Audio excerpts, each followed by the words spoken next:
Officer Patrick Stevenson discovered a distressed bobcat near Mill Creek. But the animal wasn't just injured and starving. It was guarding something. Clutched against its belly was a dirty white feed bag, held in place with desperate, trembling strength. After a tense, careful capture with the help of a wildlife rescue officer, they finally managed to secure the exhausted bobcat and remove the bag it refused to surrender. It wasn't food. It wasn't trash. Inside that torn bag was something that made both officers freeze in horror. What could make a wild animal guard something with its life? What secret had been hidden for 7 years? Stay with us, because what started as a simple wild animal rescue quickly turns into one of the most beautiful wildlife stories you'll ever hear. Before we start, hit the like button and make sure to subscribe if you haven't, and hit that notification bell so that you won't miss any new stories. That was the first thing Officer Patrick Stevenson noticed. It wasn't the usual noise of his morning patrol, not the rumble of his cruiser's engine on the gravel shoulder, not the distant chatter of the Deschutes River, nor the cry of a red-tailed hawk. This was a sound that scraped against the peaceful Oregon dawn. It was a raw, guttural, repeating wail. It sounded, to his weary 58-year-old ears, like something caught between a baby's scream and a cat's desperate fight. He'd been a cop in the small town of Pine Ridge for 30 years. He knew the people, he knew the roads, and he knew the sounds of the wilderness that pressed in on their quiet lives. This sound, coming from the creek trail just ahead, was one of pure, undiluted misery. Patrick pulled the cruiser over, the tires crunching on pine needles. He radioed in his position, his voice calm and practiced. "Dispatch, this is Stevenson. I'm out at the Mill Creek trailhead, just off the 26. Going to check on sounds like an animal in distress. Code 1. He grabbed his heavy-duty flashlight, though the morning light was already filtering through the massive ponderosa pines, and stepped out of the car. The air was cool and sharp with the scent of damp earth. The wailing sound was louder now, punctuated by furious, tearing hisses. "Sheriff's Department," he called out, a habit that felt foolish when dealing with an animal. He moved down the trail, his boots quiet on the packed dirt. He rounded a bend thick with wild rhododendrons and stopped dead. It wasn't a dog. It wasn't a coyote. 10 yards from him, huddled in a patch of tall, sun-bleached grass, was a bobcat. It was a young male, but still a formidable creature. Its fur was matted with burrs and dirt, its tufted ears pinned back, its spotted body tense as a drawn bowstring. Its ribs showed faintly, and its eyes, those intense, yellow, wild eyes, were fixed on him. But it was the wail that held him captive. The animal would let out that terrible, high-pitched, sobbing cry, then lower its head and hiss, not at him, but at the thing it was guarding. Clutched between its front paws, pulled tight against its belly, was a dirty, crinkled white bag. It looked like an old, heavy plastic feed sack. The bobcat was draped over it, its claws hooked deep into the material, its entire body a shield. Every few seconds, it would dip its head and rub its cheek against the bag, as if comforting it, before lifting its gaze back to Patrick and letting out another heart-wrenching cry. "Well now," Patrick murmured, keeping his hand away from his sidearm. This wasn't an aggression issue. This was something else. This was desperation. He took one slow step closer. The bobcat exploded. Not at him, but onto the bag. It snarled, a sound like sandpaper on bone, and hooked its claws in deeper, pulling the bag so hard it tore slightly it was refusing to let go. It was guarding this piece of trash with its life. Patrick held up his hands, a placating gesture he knew the animal wouldn't understand. "Easy, fella. Easy now. I'm not going to take your whatever that is." He backed away slowly, his heart thumping. This was above his pay grade. He was a town cop, skilled at handling speeders and the occasional domestic dispute. This was a job for someone else. He got back to his cruiser, the sound of the Bobcat's cries following him, more frantic now that it had seen a threat. He picked up his radio. "Dispatch, get me Sarah Jenkins at Fish and Wildlife. We've got a situation at the Creek Trail. A young bobcat looks to be in poor condition and it's got a hostage, a white bag, and it won't let it go." 40 minutes later, Sarah Jenkins's green wildlife and rec truck pulled up. Sarah was half of Patrick's age and had twice his energy, a no-nonsense woman with a biologist's mind and a rehabber's heart. She stepped out, already pulling on thick Kevlar-lined gloves. "Morning, Pat. What's the story?" she asked, grabbing a long catchpole and a heavy-duty transport crate. "See for yourself," Patrick said, leading her down the trail. "Been crying like that the whole time. Hasn't moved, just guards the bag." Sarah stopped where Patrick had. She observed, her eyes moving with professional speed. "Yearling," she said quietly. "Male, underweight, probably dehydrated. And you're right, that's distress, pure distress." "And the bag?" "Never seen anything like it," Sarah admitted. "But look," she pointed. "Around its neck. Is that a collar?" Patrick squinted. She was right. Peeking through the matted fur was a thin, dark line. A simple, worn leather collar. "That's not right," Patrick said. "A collared bobcat? Maybe a researcher's, but it had no transmitter. No, this looked like a pet collar." "This just got complicated," Sarah said, her brow furrowing. "He's habituated, or at least he was.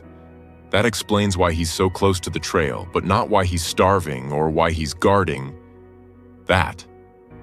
"So what's the plan?" Patrick asked. "Same as always, just trickier. We can't leave him. He's a danger to hikers and he's clearly not thriving. He needs capture and assessment, but he's not giving up that bag without a fight, and I don't want to tranquilize him if I can avoid it. His system is already stressed." She unclipped the loop on the catchpole. "Pat, I need you to be the distraction. Stand to my left. Talk to him. I'm going to try and come from the right. When I move fast. The second I have him on the pole, I need you to get that bag. He's going to fight for it. Do not let him hold on to it. It could get tangled, hurt him, or he could hurt you trying to keep it." Patrick nodded, his mouth dry. He felt a deep, profound sadness for the animal. It was so human, this desperate clinging to a worthless object. "All right, fella," Patrick said, moving slowly to the left, his voice a low rumble. "We're not here to hurt you. We're just here to help. You look like you could use a square meal." The bobcat's head snapped between them, its wails turning to low, menacing growls. Its entire focus was on the two humans, but its paws never, ever left the bag. "Now, Sarah!" Patrick shouted, feinting a step forward. Sarah moved like a snake. In 2 quick strides, she was on the animal, the catchpole's loop swinging. The bobcat spun, hissing, but she was faster. The loop went over its head and neck, and she pulled it taut. The world exploded in feline fury. The bobcat thrashed, screaming, rolling, and flipping, its powerful back legs kicking. Sarah held firm, her knuckles white, bracing the pole against her hip, keeping the animal's teeth and claws away from her. "The bag, Pat! Get the bag!" she yelled over the din. Patrick moved in. The bobcat saw him coming for it and went berserk. It lunged, its body hitting the end of the pole's cable. With a sickening thud, Patrick grabbed the white plastic. It wouldn't budge. The animal's claws were hooked in like grappling hooks. "He won't let go," Patrick shouted. "Pull, he's exhausting himself." Patrick planted his feet and yanked. The bag tore, but the bobcat's grip held. He could feel the animal's desperate, trembling strength. With a final, desperate twist, Patrick ripped the bag free. The moment it was gone, the fight stopped. As if a string had been cut, the bobcat collapsed onto the grass, its chest heaving. The scream it let out was no longer one of fury, but of pure, devastating loss. It was a sound that would haunt Patrick Stevenson's sleep for weeks. It was the sound of the very last thing in the world being taken away. Exhausted and defeated, it offered no more resistance as Sarah gently guided it, half dragged, half carried, into the transport crate and locked the door. The sudden silence on the trail was deafening. Patrick and Sarah stood there, both breathing heavily. In the crate, the bobcat lay on its side, its yellow eyes wide, staring at nothing. Patrick looked down at the dirty white bag in his hand. It was heavier than it looked. "What on earth?" Sarah said, wiping sweat from her forehead. "Could be so important?" Patrick pulled at the drawstring, which was knotted with mud. He worked it free and peered inside. His blood ran cold. "Oh my God," he whispered. "What? What is it?" Sarah moved to his side. Patrick didn't answer. He reached into the bag and pulled out a small, frayed blue cat collar. Then a red one. Then a green one with a tiny, tarnished bell. He upended the bag, and dozens of them spilled onto the pine needles. Worn, faded, and frayed cat collars. They stared at the pile, stunned into silence. It was a small mountain of tiny, lost memories. Sarah, her face pale, knelt. "Look," she said, her voice trembling. She picked up a small metal tag on one of the collars. It was hand-stamped. 01. She picked up another 02. Patrick looked from the pile of collars to the bobcat in the crate. He walked over and, as gently as he could, tilted the animal's head to look at the collar it was wearing. It was simple brown leather. Attached to it was a small, hand-stamped tag. It read, 34. It wasn't a gasp or a cry. It was a shared, horrified, silent scream of understanding. This bobcat hadn't been guarding trash. It had been guarding graves. "But why?" Patrick said, his voice thick. "Where did he get them?" Sarah was already examining the tags. "They're all the same, numbered, and look, on the back." Patrick turned one over. Stamped crudely into the metal were two initials and an address. AF and Route 4, Box 112. "I know that place," Patrick said, his heart sinking. "That's Arthur Finnegan's house, just on the edge of town, bordering the forest." "The town cat man," Sarah said, her expression hardening with a dawning, terrible realization. "Pat, I'll take the bobcat to the holding center for assessment. You go talk to Mr. Finnegan. I think he has a lot to answer for." Patrick drove to the small house on Route 4, the bag of collars sitting heavy on the passenger seat. The smell that wafted from it was faint, a musky, dusty, feline scent. the scent of years. Arthur Finnegan's house was small, tidy, and quiet. The only sign of its inhabitants was the half-dozen clean water bowls on the porch and the faint, not unpleasant smell of pine pellet cat litter. Patrick had known Arthur for years, in the way everyone in a small town knows each other. A quiet man, a widower, kept to himself. He was known for taking in the strays no one else would touch, the one-eyed, the three-legged, the old and the feral. Patrick knocked on the screen door. "Mr. Finnegan, Arthur, it's Officer Stevenson." A moment later, the inner door opened. Arthur Finnegan stood there, a tall, painfully thin man in his late 70s, with kind, watery blue eyes and a face etched with a lifetime of quiet worry. "Patrick, is everything all right?" "Hello, Arthur. Can I come in for a minute? I need to ask you about an animal." Arthur's face paled. He held the screen door open. "Of course." The house was immaculate. A few domestic cats, a sleek black one, an orange tabby, watched Patrick from the safety of a sofa before vanishing into the back rooms.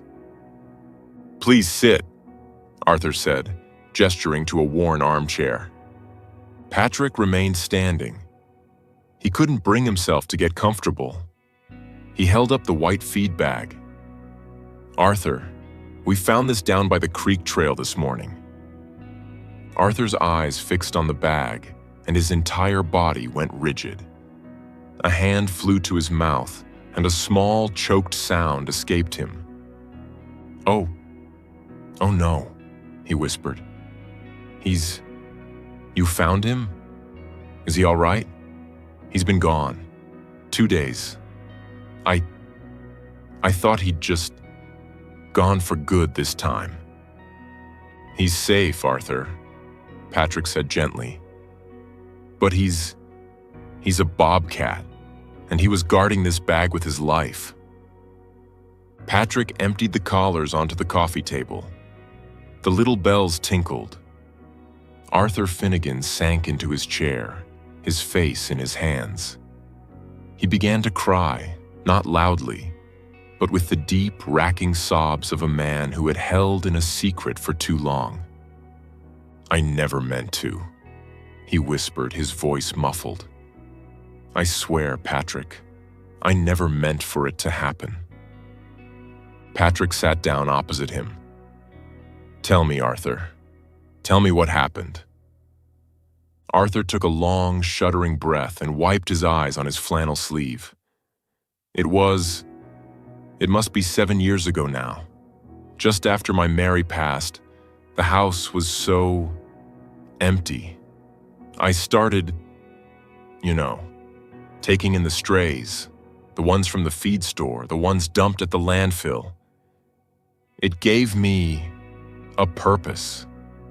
He looked at the pile of collars, his gaze distant.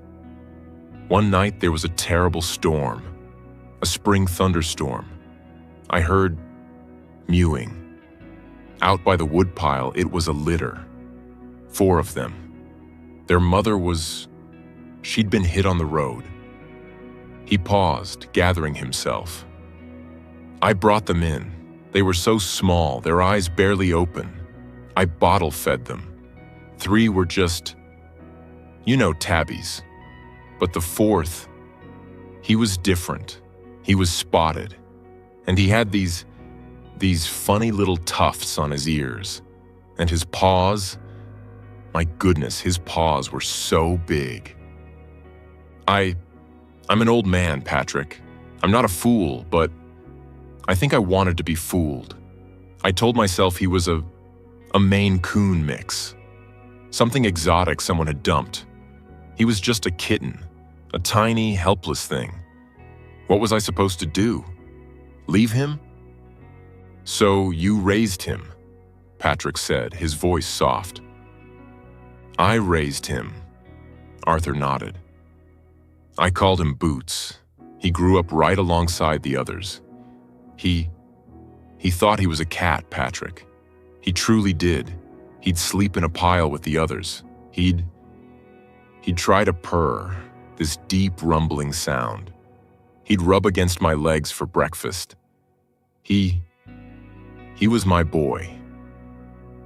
And the collars, Arthur? Patrick gestured to the table. Arthur reached out and touched a small red one. My box of memories. When one of them passes, it's the hardest part, you know? They don't live long enough. I can't bear to just throw them away. So I keep their collar, a little piece of them. I put them in that old feed bag. It's all of them. All the ones I've loved and lost. It sits on the back porch.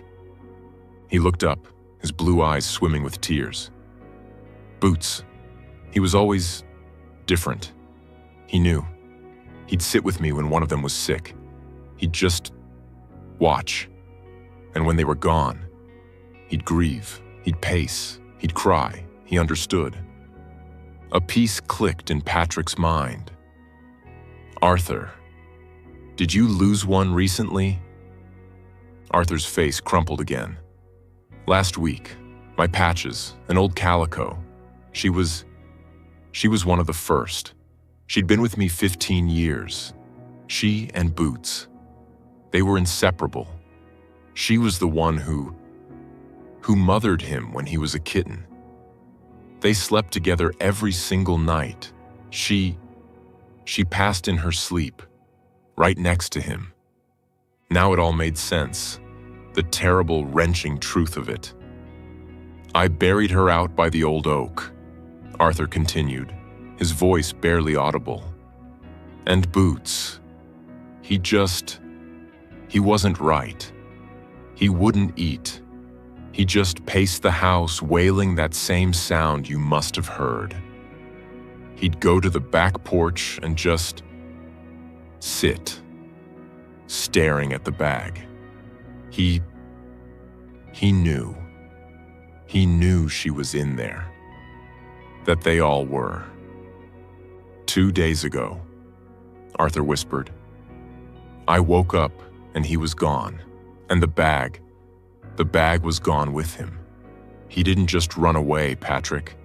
He took his family with him. He was looking for Patches. He was clinging to the only thing he had left of her, of any of them.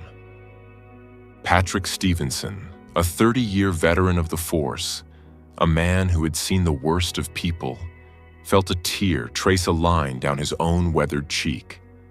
He quietly reached out and placed his hand on the old man's shoulder. Sarah Jenkins met them at the holding facility. She had listened to Patrick's story over the phone, her voice tight with emotion. When Arthur stepped out of the cruiser, she didn't treat him like a man who had broken the law by harboring a wild animal. She treated him like a man who was grieving. Mr. Finnegan, she said softly. He's in here. He's safe. He's sleeping. The vet gave him a mild sedative and some fluids. He was exhausted, utterly spent. She led him into a quiet, climate-controlled room.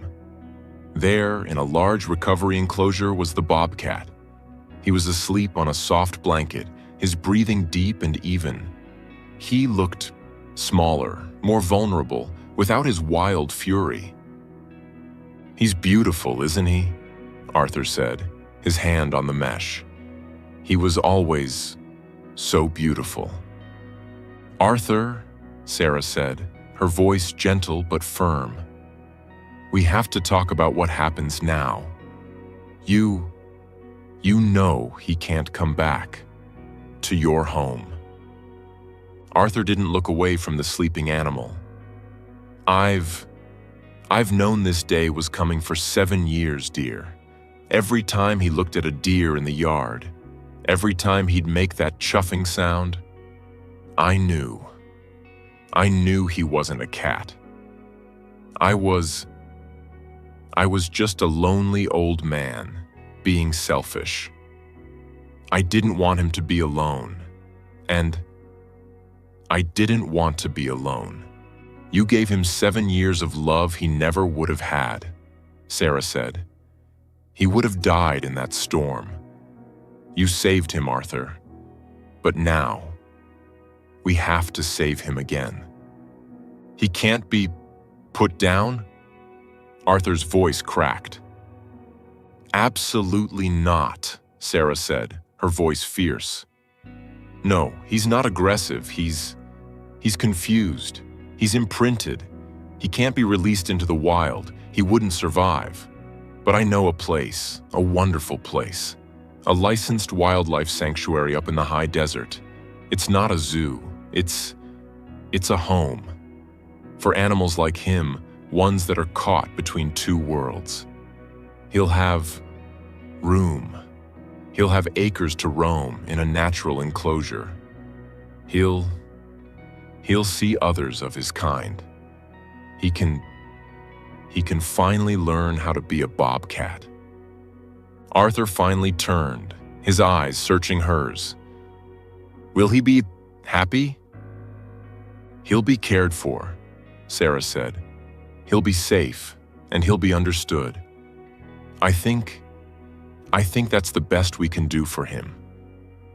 Arthur Finnegan nodded, a single, slow, painful gesture. All right, it's what's right. It's what's right for him. He had one last request. He took the bag of collars from Patrick. He walked over to the enclosure and set the bag down just inside the mesh, near the sleeping animal's head. Just so he knows he's not alone, he whispered. Until he gets there. A week passed. A long, quiet week. Arthur's house felt emptier than it had in years. Sarah had called to say the Bobcat, whom the sanctuary had simply named Number 34, had arrived safely and was settling into his quarantine enclosure. Then, on a bright, cold Tuesday, Sarah's green truck pulled into his driveway. "He's ready for a visitor, Arthur," she said, smiling. "If you're up for the drive." The drive was 2 hours, up into the high desert, a land of juniper, sagebrush, and vast open skies. The sanctuary was hidden away, a series of massive chain-link enclosures that blended seamlessly into the rocky landscape. It was quiet, peaceful. The director, a woman named Dr. Eva Rostova, met them. "He's in his main enclosure now," she said, shaking Arthur's hand. "He's remarkable, very cautious, very gentle. And he's fascinated by the other bobcats in the neighboring enclosures." She led them down a path to an enclosure that must have been 3 acres, filled with rocks, old-growth juniper, and patches of sunlight. At first, Arthur didn't see him. "He's on the high rock," Dr. Rostova pointed, his favorite spot. And there he was. He was magnificent. His fur, clean and brushed by the wind, was thick and bright. His muscles were lean. He looked wild. He looked like he belonged. Arthur walked slowly to the fence. He didn't call Boots. That name was for a different animal, a different life. He just stood and watched. For a long minute, the bobcat didn't move. He was staring out over the desert. Then his tufted ears swiveled. He turned his head. He looked down. He saw the old man standing by the fence. He stood up, not in alarm, but in recognition. He was 100 yards away. Slowly, deliberately, the bobcat began to walk. He moved with a lithe, powerful grace that Arthur had never seen on his back porch. He didn't run. He just came. He stopped a foot from the fence, his yellow eyes locking with Arthur's blue ones. He was no longer a confused, grieving animal.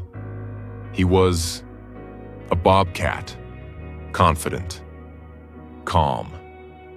"Hello, boy," Arthur whispered, his hand resting on the chain link. The bobcat looked at him. He made no sound for a long moment. Then, he let out a low, soft chuff. It was the sound he used to make, all those years ago when he wanted his breakfast. He stepped forward, right to the fence. He turned his head and for one brief, perfect second, pressed his broad forehead against the wire, right where Arthur's fingers were. It wasn't a cat's headbutt. It was a gesture. A quiet, knowing, final acknowledgement. Then he stepped back. He looked at Arthur for one more second, turned, and with a powerful, effortless bound, leaped up the rock face, disappearing over the top. Arthur Finnegan stood there, tears streaming down his face. But this time, they were not tears of sorrow. Sarah put her hand on his shoulder. "He's all right," Arthur whispered, his eyes on the empty rock. "He's home. He's finally home." He stepped back from the fence, taking one last look at the wild, beautiful space that now held a piece of his heart. He had lost his strange, wild cat, but he had finally, truly given him the one thing his love never could: the world.